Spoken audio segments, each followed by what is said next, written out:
programs or things you would do differently that you're planning in the future as if something like this was to happen again? Every time you have a disaster, each one of them has its own unique personality, and you do, you listen to people, you watch, and you take those lessons learned, and you transfer them into new training opportunities, new methods of being able to respond. Uh, One of the things that I did learn a whole lot about this community is the way this community responded to others that I had been around and associated with. This community responded very well to this disaster. The students at the University of Alabama and Stillman and Shelton responded tremendously. They came forward and really helped us all out, just walking up, being spontaneous volunteers. I think what we have to do is educators to do a better job and to increase that availability for those classes so that those spontaneous volunteers turn into regular volunteers so that we have them ready to go and ready to respond. That helps our community be available more. We did learn a lot of lessons, and I think we just have to take it and move forward to make put those in practice and do a better job with our community.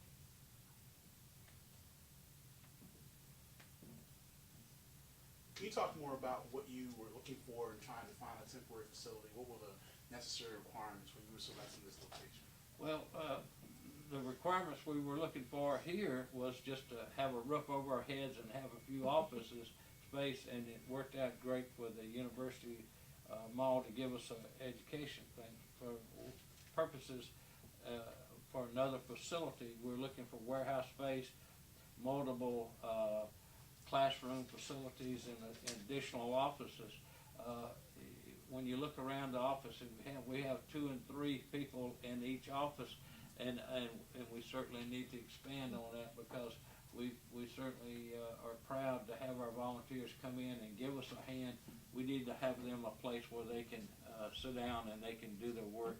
They can have a computer to work on, a phone to make the phone calls, to recruit other volunteers, and those training facilities that we need to be able to have multiple classes going on at one time, and certainly the warehouse space to be able to store additional disaster supplies so we can be more available and more responsive.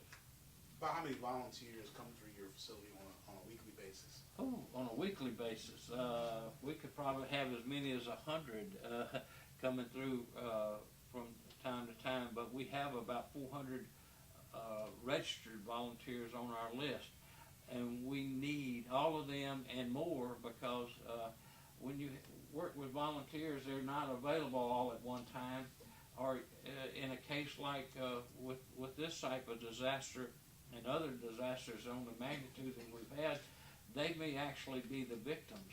And so you have volunteers that become victims, and they're certainly not able to respond to the disaster. And so having volunteers that can respond in other counties, Lamar County, Fayette County, Greene County, Hale County, we need to increase our volunteers there so that we can respond better to their needs too. Can you review what counties you serve, and is that the same as the place in Birmingham? What's the relationship between you guys and Birmingham? We're called West Alabama Chapter. That includes Tuscaloosa, Hale, Greene, Pickens, Sumter County, Fayette County, Lamar County, And Bibb, and soon to be Bibb County. Was there any kind of change in the relationship between you guys and Birmingham recently? I was under the impression that there have been some structural changes in the Red Cross in Alabama. I've seen some information on Central Alabama, Mid Alabama. What's the relationship here? Red Cross does, from time to time, organizationally change so that we can do a little better with communications, do better from a financial standpoint, so at back office works can improve so that it cuts down on expenses, and improve our overall organization. From time to time we change, there's different regions in the state. Alabama's a large state, and we have different Red Crosses all over the state of Alabama. So they are going through some changes where we would reduce the number of regional chapters, have one focused state chapter, but then still have the organizations in the communities so that we can respond to the communities. That's important to us that we have that community presence, because Red Cross is the community. We're not one big national organization that's headquartered in Washington, even though our headquarters are there, but it's Red Crosses all over the United States that are important so that the community can know and feel ownership to those.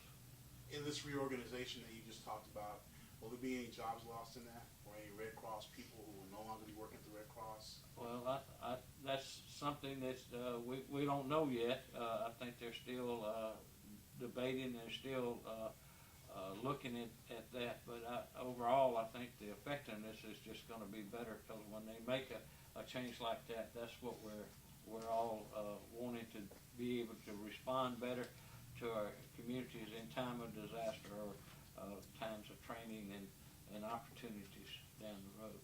So if you had a disaster like tornadoes that went to several places in Alabama, would that likely mean that you get more people to work on staff because you have more of a need in Alabama than other places? One of the things that's good about Red Cross is that because we're a national organization made up of thousands of volunteers from all over the United States, and it happened here.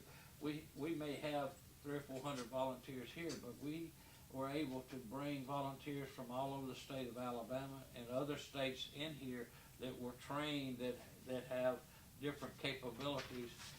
They came from Washington State, they came from California, they came from Georgia, they came from all over the United States to help us. And the good thing about it, if they had a disaster in California, we're able to respond to them, so we're able to travel and help them. That's the unique thing about being Red Cross and a part of a national organization. Have you seen an increase in donations here in the West Alabama area after what happened, or are they pretty much the same? I'm going to let Bev respond to that. He's our, what Bev said is the fact that United Way gives us 40% of our funding, and our budget is at $600,000. But this type of disaster is astronomical in terms of dollars, and the total number of dollars.